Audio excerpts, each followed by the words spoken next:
सर्वशक्तिमान परमेश्वर के वचनों के पाठों का संग्रह।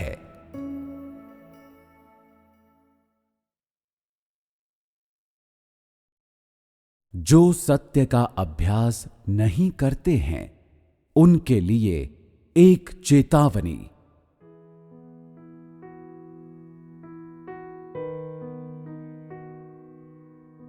भाइयों और बहनों के बीच जो लोग हमेशा अपनी नकारात्मकता का गुबार निकालते रहते हैं, वे शैतान के अनुचर हैं और वे कलीसिया को परेशान करते हैं। ऐसे लोगों को अवश्य ही एक दिन निकाल और हटा दिया जाना चाहिए।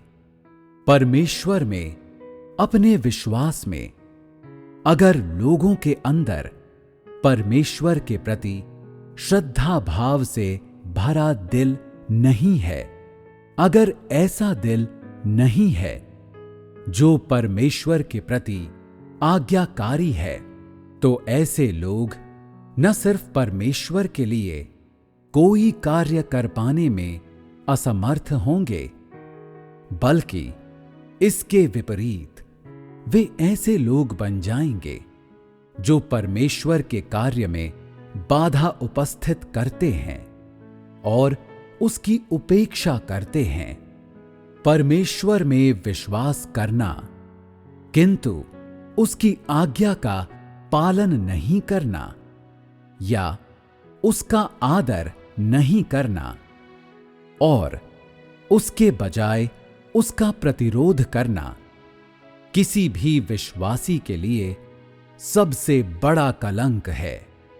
यदि विश्वासी वाणी और आचरण में हमेशा ठीक उसी तरह लापरवाह और असंयमित हो जैसे अविश्वासी होते हैं, तो ऐसे लोग अविश्वासी से भी अधिक दुष्ट होते हैं।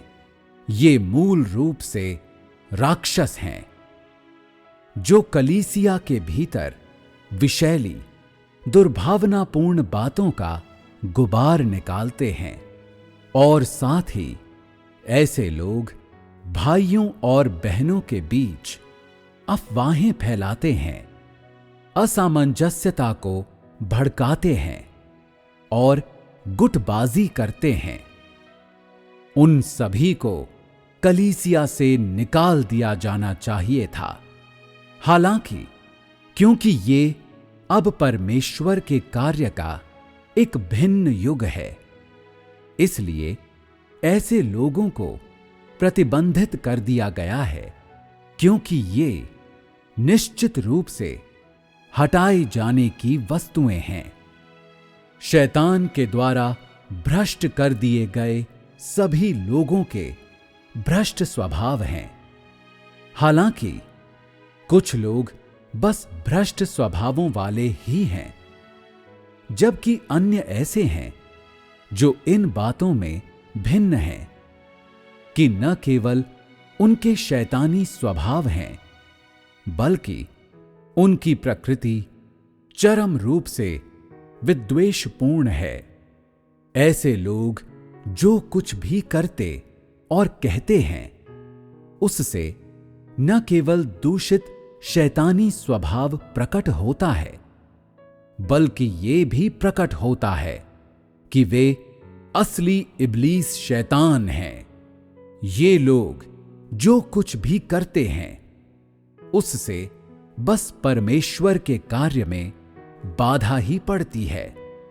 उनके सभी कृत्य भाइयों और बहनों के जीवन प्रवेश में व्यवधान उपस्थित करते हैं और कलीसिया के सामान्य कार्यकलापों को नष्ट करते हैं। भेड़ की खाल में छिपे इन भेड़ियों का कभी न कभी अवश्य ही सफाया किया जाना चाहिए और शैतान के इन अनुचरों के प्रति एक सख्त रवैया, अस्वीकृति का रवैया अपनाया जाना चाहिए। केवल इससे ही प्रदर्शित होता है कि लोग परमेश्वर के पक्ष में खड़े हैं और जो ऐसा करने में विफल हैं वे शैतान के साथ कीचड़ में लोट रहे हैं। जो लोग सच्चे मन से परमेश्वर में विश्वास करते हैं, परमेश्वर उनके हृदय में बसता है और उनके भीतर हमेशा परमेश्वर का आदर करने वाला हृदय, परमेश्वर को प्रेम करने वाला हृदय रहता है।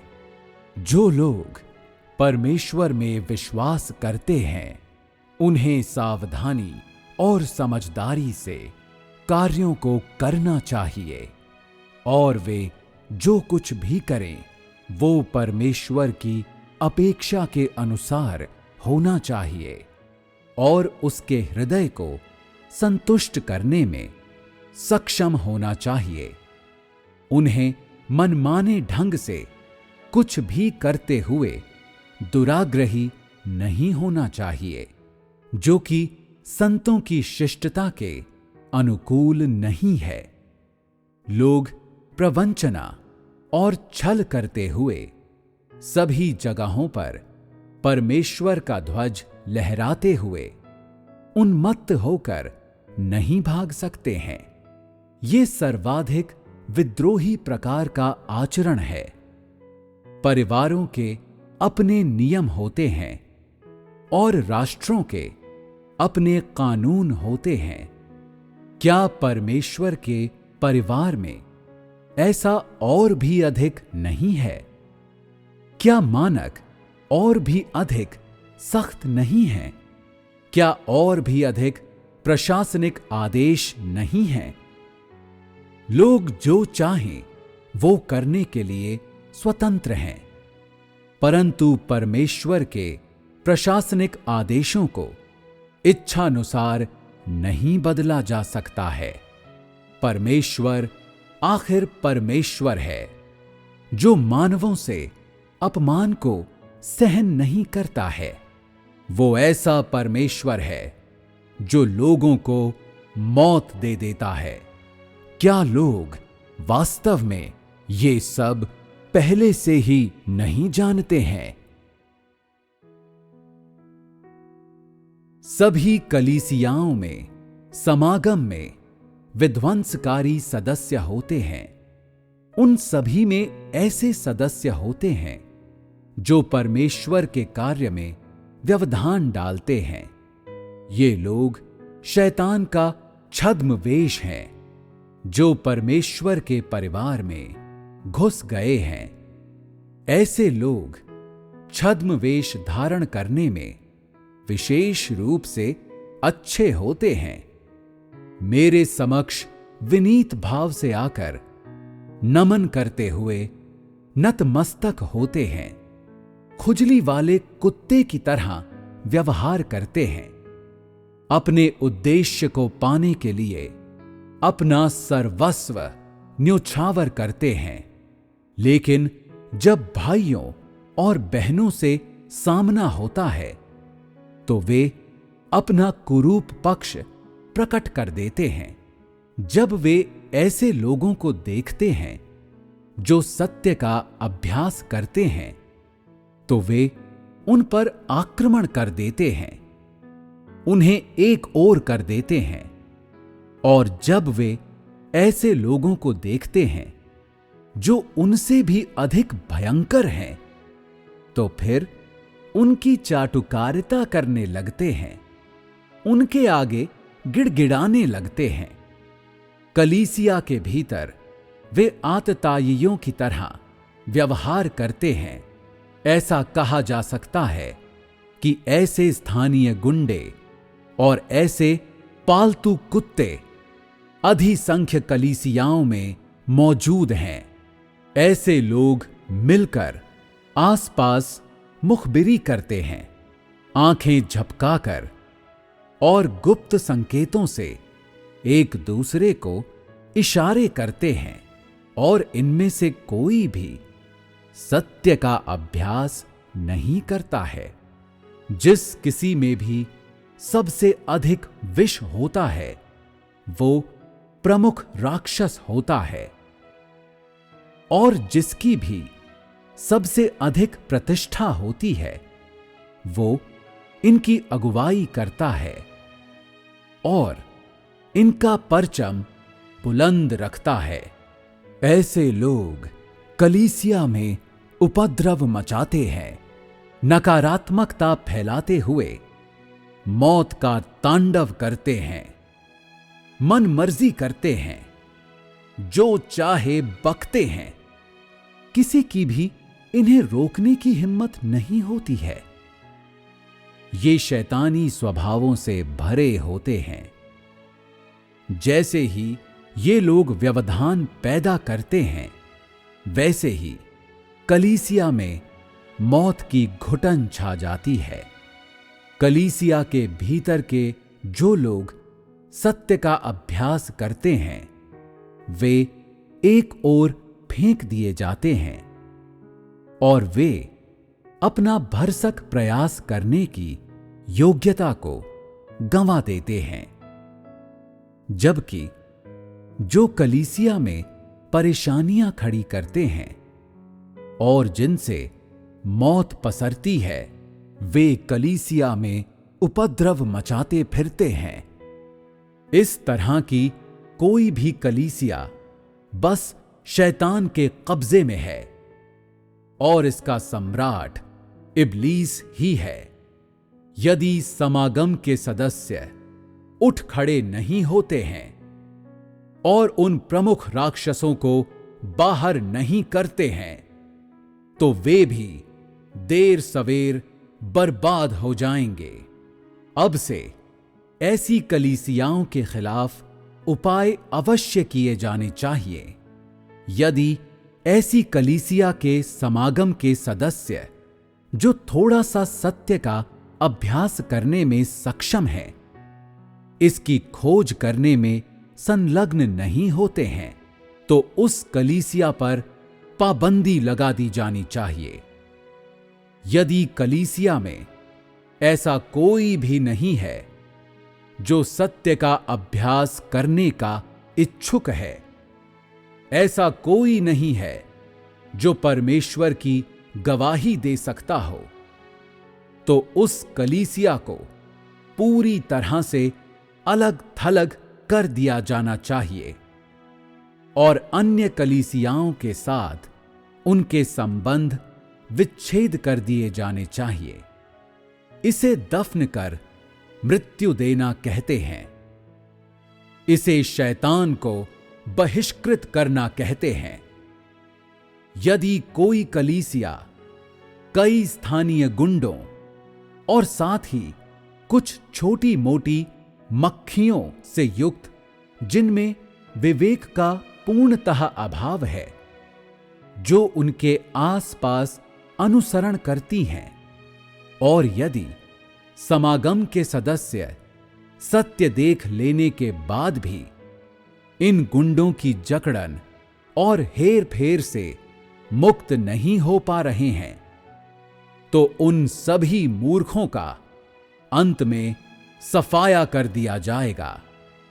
यद्यपि इन छोटी छोटी मक्खियों ने कुछ खौफनाक न किया हो, लेकिन ये और ज्यादा धूर्त और ज्यादा मक्कार और कपटी होती हैं, और इस तरह के हर एक को हटा दिया जाएगा।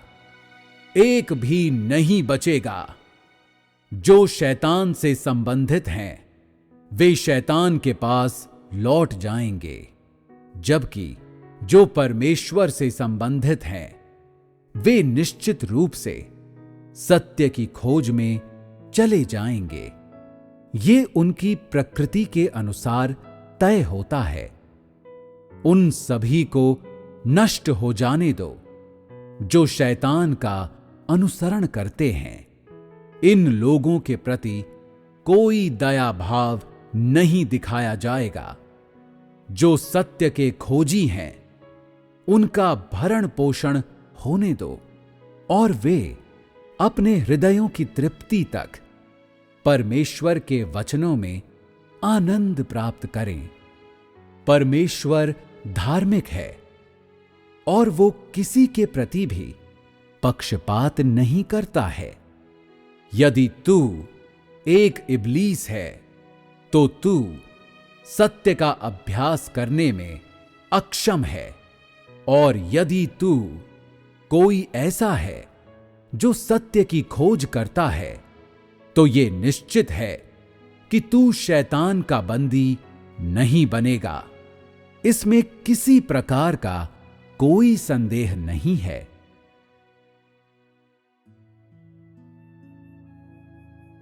जो प्रगति के लिए प्रयास नहीं करते हैं वे हमेशा चाहते हैं कि दूसरे भी उन्हीं की तरह नकारात्मक और अकर्मण्य बने। जो सत्य का अभ्यास नहीं करते हैं वे उनसे ईर्ष्या रखते हैं जो सत्य का अभ्यास करते हैं, और वे हमेशा ऐसे लोगों के साथ विश्वासघात करना चाहते हैं जो नासमझ हैं और जिनमें विवेक की कमी है। जिन बातों को ये उगलते हैं वे तेरे पतन का, गर्त में गिरने का, तुझ में असामान्य परिस्थिति पैदा होने का और तुझे अंधकार से भरने का कारण बनती हैं। वे तुझे देह में आनंद लेने और तेरा अपने आप में आसक्त होने का कारण बनती हैं। जो सत्य से प्रेम नहीं करते हैं, जो परमेश्वर के साथ सदैव लापरवाही से व्यवहार करते हैं, वे आत्मबोध से शून्य होते हैं। ऐसे लोगों का स्वभाव लोगों को पाप करने और परमेश्वर की अवहेलना के लिए फुसलाता है। वे सत्य का अभ्यास नहीं करते हैं और ना ही दूसरों को इसका अभ्यास करने देते हैं। उन्हें पाप अच्छे लगते हैं और स्वयं के प्रति कोई नफरत नहीं होती है। वे स्वयं को नहीं जानते हैं और वे दूसरों को भी स्वयं को जानने से रोकते हैं। वे दूसरों को सत्य की लालसा करने से रोकते हैं। जिनके साथ वे विश्वासघात करते हैं वे प्रकाश को नहीं देख सकते हैं और अंधेरों में पड़ जाते हैं। स्वयं को नहीं जानते हैं और सत्य के बारे में अस्पष्ट रहते हैं तथा परमेश्वर से उनकी दूरी बढ़ती चली जाती है।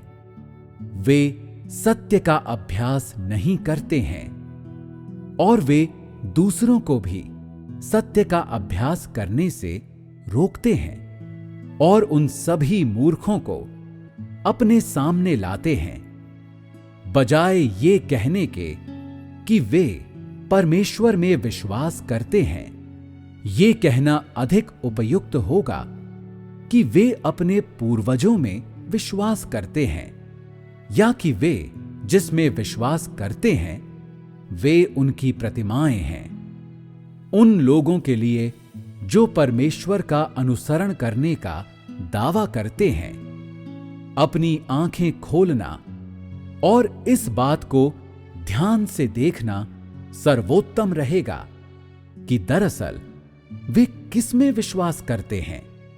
क्या ये वास्तव में परमेश्वर है जिस पर तू विश्वास करता है, या शैतान है?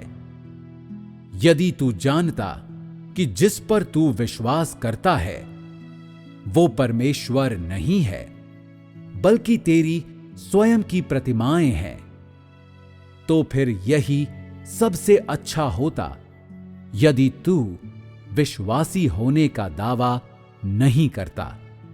यदि तुझे वास्तव में नहीं पता कि तू किस में विश्वास करता है, तो फिर से यही सबसे अच्छा होता यदि तू विश्वासी होने का दावा नहीं करता। वैसा कहना कि तू विश्वासी था ईश निंदा होगी। तुझसे कोई जबरदस्ती नहीं कर रहा कि तू परमेश्वर में विश्वास कर। मत कहो कि तुम लोग मुझ में विश्वास करते हो।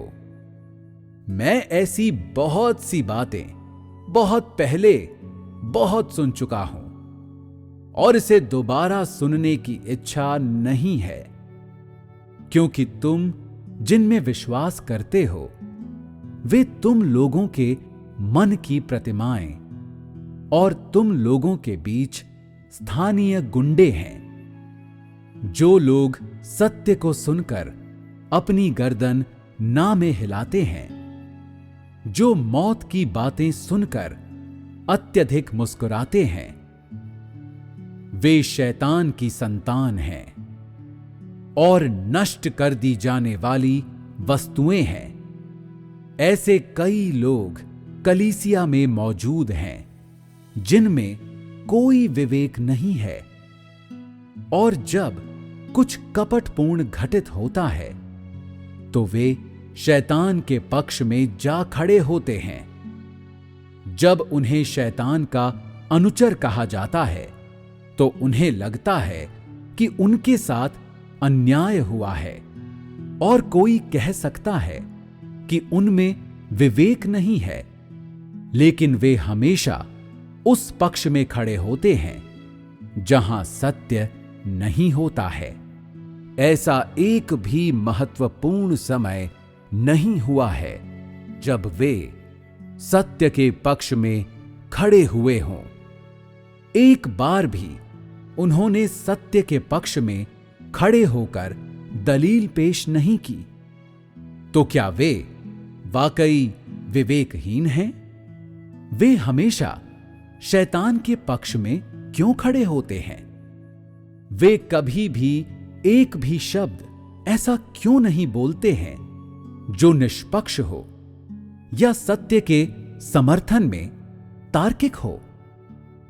क्या ऐसी स्थिति वाकई उनके क्षणिक भ्रम के परिणाम स्वरूप पैदा हुई है?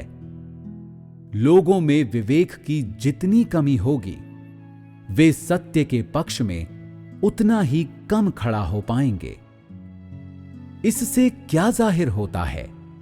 क्या इससे यह जाहिर नहीं होता कि विवेक शून्य लोग बुराई से प्रेम करते हैं?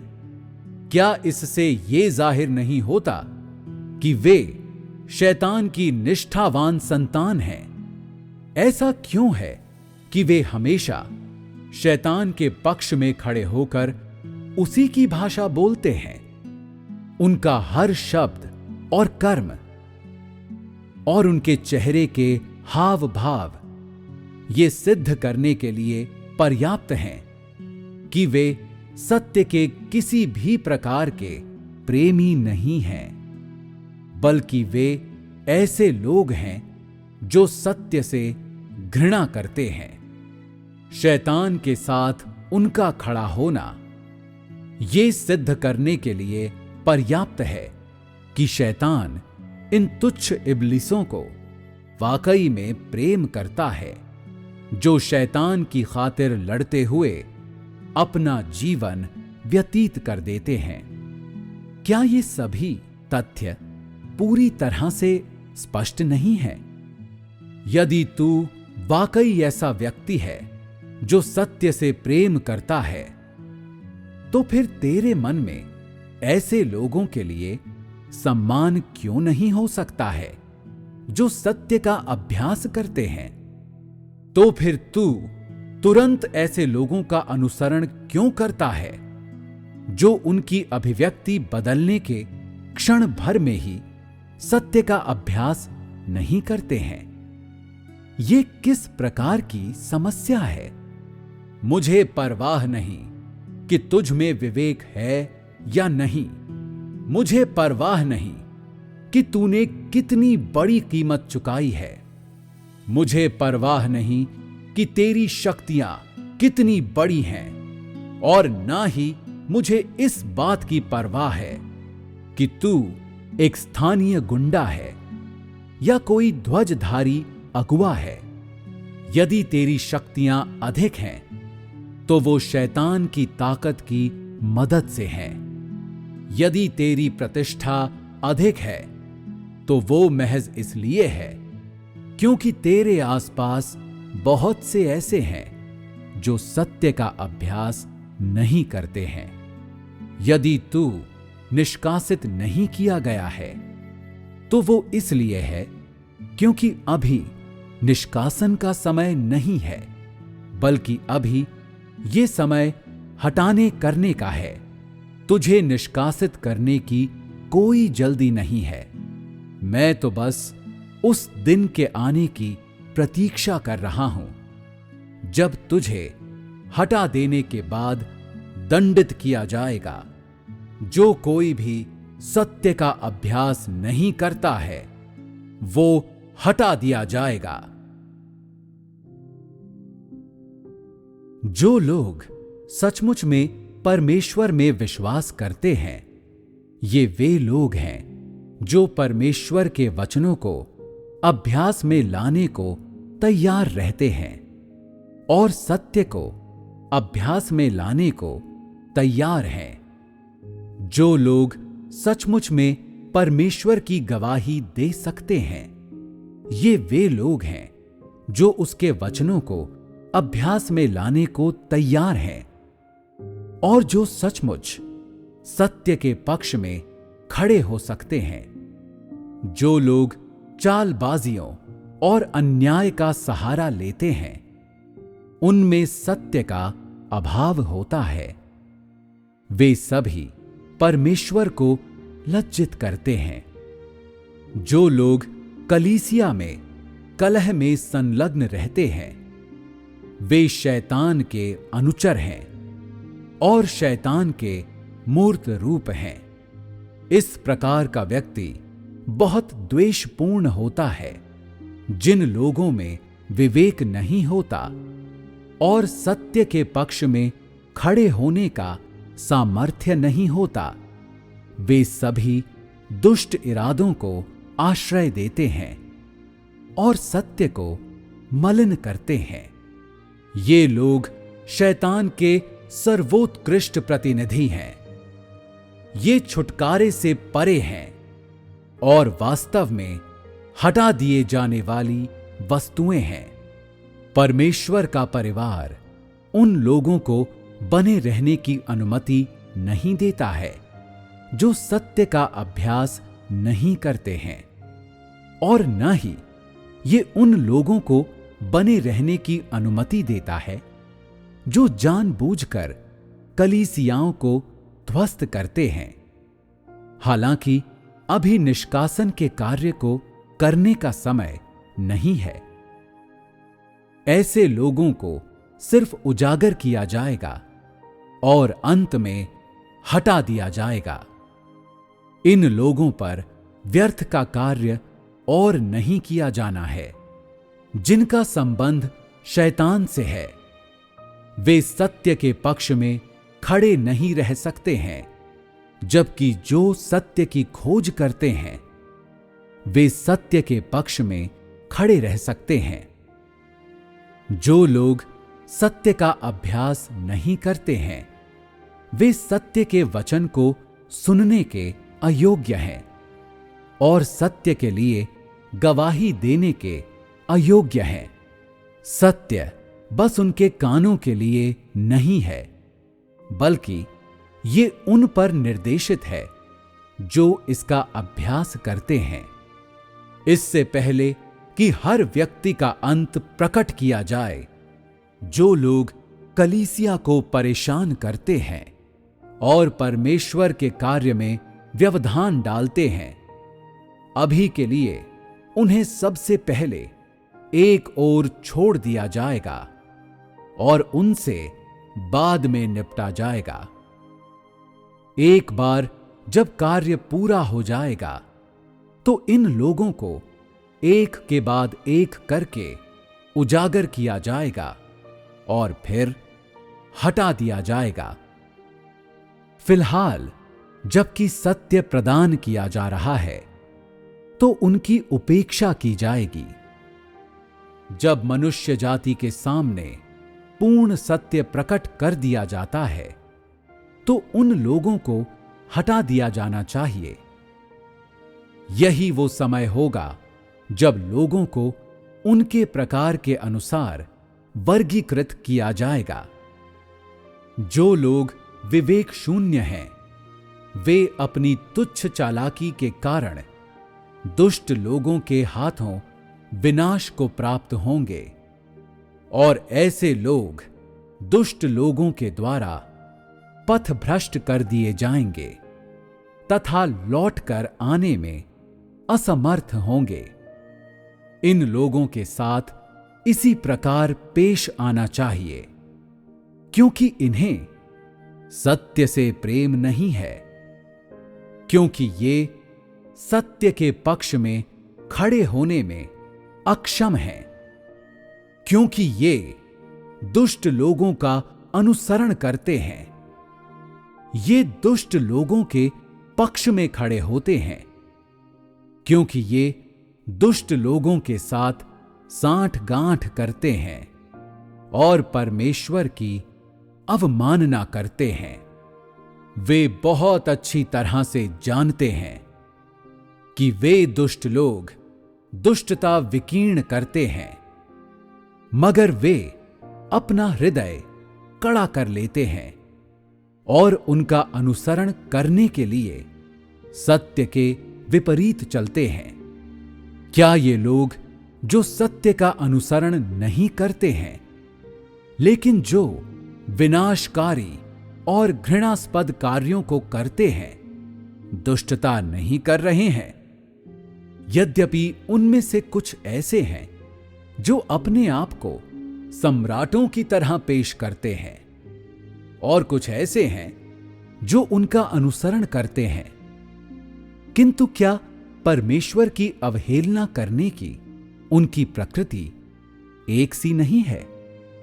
उनके पास इस बात का दावा करने का क्या बहाना हो सकता है कि परमेश्वर उन्हें नहीं बचाता है? उनके पास इस बात का दावा करने का क्या बहाना हो सकता है कि परमेश्वर धार्मिक नहीं है? क्या ये उनकी अपनी दुष्टता नहीं है जो उनका विनाश कर रही है? क्या ये उनकी खुद की विद्रोहशीलता नहीं है जो उन्हें नरक में नहीं धकेल रही है? जो लोग सत्य का अभ्यास करते हैं, अंत में उन्हें सत्य की वजह से बचा लिया जाएगा और सिद्ध बना दिया जाएगा। जो सत्य का अभ्यास नहीं करते हैं, अंत में वे सत्य की वजह से विनाश को आमंत्रण देंगे। ये वे अंत हैं जो उन लोगों की प्रतीक्षा में हैं जो सत्य का अभ्यास करते हैं और जो नहीं करते हैं, जो सत्य का अभ्यास करने की कोई योजना नहीं बना रहे। ऐसे लोगों को मेरी सलाह है कि वे यथाशीघ्र कलीसिया को छोड़ दें, ताकि और अधिक पापों को करने से बचें। जब समय आएगा तो पश्चाताप के लिए भी बहुत देर हो चुकी होगी। विशेष रूप से जो गुटबंदी करते हैं और पाखंड पैदा करते हैं, और वे स्थानीय गुंडे तो और भी जल्दी अवश्य छोड़कर चले जाएं, जिनकी प्रवृत्ति दुष्ट भेड़ियों की है। ऐसे लोग बदलने में असमर्थ हैं। बेहतर होगा वे कलीसिया से तुरंत चले जाएं और फिर कभी भाई बहनों के सामान्य जीवन को परेशान न करें, और परिणाम स्वरूप परमेश्वर के दंड से बचें। तुम लोगों में से जो लोग उनके साथ चले गए हैं, वे आत्ममंथन के लिए इस अवसर का उपयोग करें। क्या तुम लोग ऐसे दुष्टों के साथ कलीसिया से बाहर जाओगे, या यहीं रहकर आज्ञाकारिता के साथ अनुसरण करोगे? तुम लोगों को इस बात पर सावधानी से विचार अवश्य करना चाहिए। मैं चुनने के लिए तुम लोगों को एक और अवसर देता हूं। मुझे तुम लोगों के उत्तर की प्रतीक्षा है।